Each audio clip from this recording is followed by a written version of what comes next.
J'ai tout simplement été censurée de YouTube.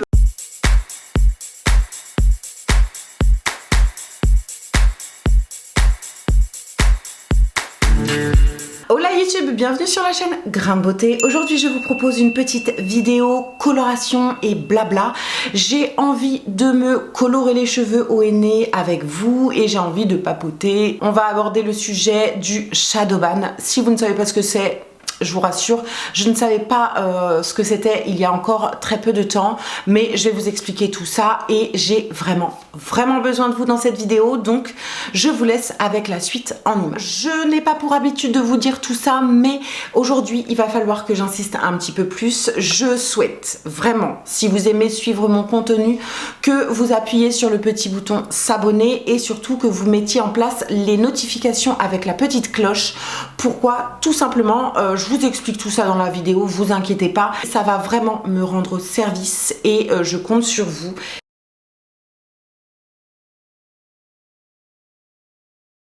Me voilà avec mes cheveux au naturel avant la coloration.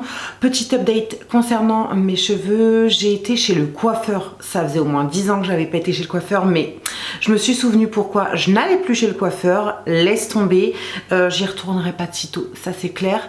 Ah oui, je pense vous tourner évidemment le résultat de ma coloration au nez demain ou dans la semaine dès que j'ai un petit peu de temps, puisque je vais laisser poser mon nez assez longtemps. Il est quoi, 14h, 15h, un truc comme ça, donc je vais laisser ça jusqu'à ce soir. Je les rincerai ce soir et je pense me faire un brushing pour voir ce que ça donne sur cheveux lisses. On va faire le mélange du henné ensemble. D'ailleurs j'ai mon eau qui est en train de bouillir, donc let's go, c'est parti. Là il me reste vraiment pas grand chose, alors je dirais peut-être 100 grammes à peine. C'est pas grave, d'habitude je mets la moitié d'un paquet, c'est pas grave, hein, ça me fera un soin en même temps. Donc je vais intégrer à mon henné un petit peu de rassoul, comme ça me nettoiera les cheveux au passage, bien que mes cheveux soient propres. Franchement j'y vais au pif, hein, je sais pas, peut-être 2-3 cuillères à soupe, un truc comme ça. Je vais intégrer également un petit peu de glycérine végétale pour gagner en hydratation. Il faut toujours ajouter un agent hydratant dans le henné parce que le henné, ça a tendance à assécher. Et justement, si je ne veux pas casser mes boucles, je suis obligée de mettre à la dose d'hydratant. D'ailleurs, j'ai oublié mon yaourt dans le frigo. Là, je mets quoi? Une grosse cuillère à café ou une petite cuillère à soupe. Donc il ne faut pas trop en mettre de la glycérine parce qu'apparemment ça peut avoir l'effet inverse, donc ça peut être asséchant pour les cheveux, donc c'est pas le but. Je vais également mettre une cuillère à soupe de miel parce que ça peut être que bon pour les cheveux.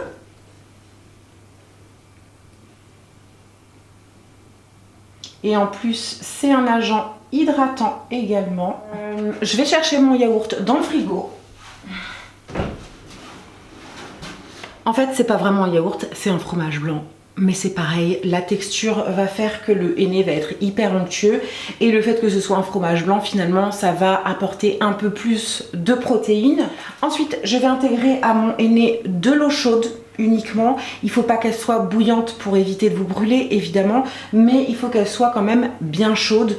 Je crois qu'il y a un degré à respecter, mais je ne me rappelle plus. Encore une fois, c'est du pifomètre, hein. Et au niveau de la quantité, c'est pareil, c'est du pifomètre. Si vous attendiez un tuto hyper précis et tout, j'en ai déjà fait, mais pas, ce ne sera pas pour aujourd'hui en tout cas. Et quand c'est structuré, en vérité, c'est uniquement pour YouTube, pour les vidéos, parce que moi, dans la cuisine toute seule, si vous voulez, je m'en fous un peu des doses. Il y a un poil de cul en plus, c'est pas bien grave, vous voyez ce que je veux dire. Enfin, pourquoi je mets de l'eau chaude? Tout simplement parce que je suis tombée sur un blog d'une nénette qui a fait 3 tests. Il s'avère très clairement en photo que ce qui est le plus parlant en termes de reflets et en termes de pigments, c'est juste d'intégrer de l'eau chaude. Voilà, pas de citron, pas de vinaigre, pas d'eau froide, juste de l'eau chaude.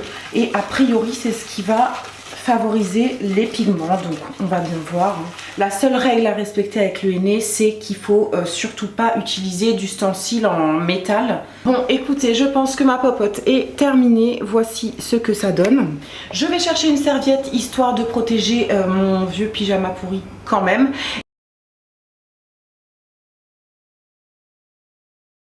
Ok, donc me voilà face à mon miroir. J'ai mon henné qui se trouve ici.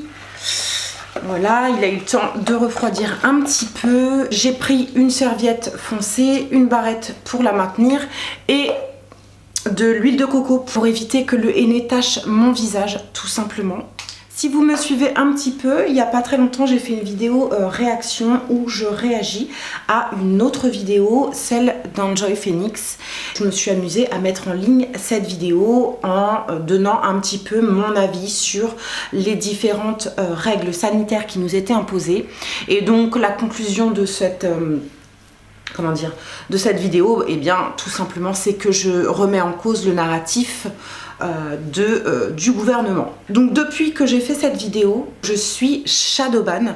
Être shadowban en fait c'est être devenu invisible sur YouTube, c'est-à-dire que si vous tapez mon pseudo exact, vous allez me trouver, mais vous ne recevez plus mes publications, vous n'êtes plus du tout averti par les notifications, etc.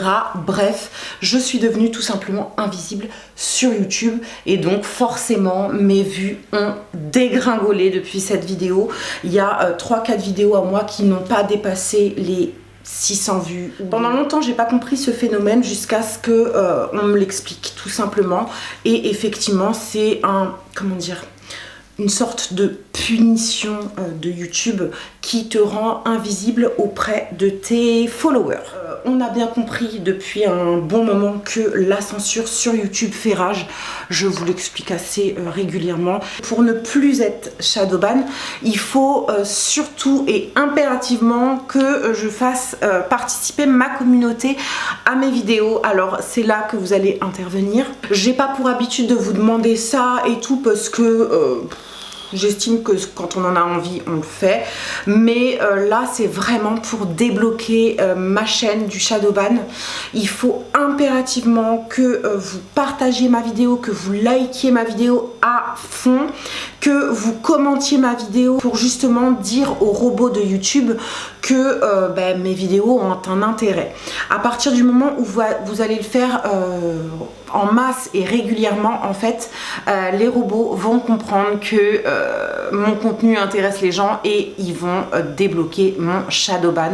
Même si c'est pour mettre un emoji, même si c'est pour mettre un bisou, ce que vous voulez, mais aidez-moi, j'ai besoin de vous, clairement j'ai besoin de vous pour voir si ça va enlever ce fameux shadowban. C'est vraiment un test qu'on va faire ensemble. Si ça marche d'ailleurs, je ferai une vidéo pour expliquer le pourquoi du comment et pour expliquer comment fonctionne tout ça. Donc, je savais qu'il y avait un problème sur ma chaîne parce que franchement les vues elles ont tellement baissé du jour au lendemain que je me suis dit il y a un truc qui cloche mais je savais pas comment. Voilà comment ça fonctionne quand on va pas dans le sens du vent, c'est comme ça qu'on dit. Je tiens à préciser quand même que c'est pas parce que j'ai été shadowban de YouTube avec cette vidéo où je donne simplement mon avis que je vais m'arrêter là en fait concrètement.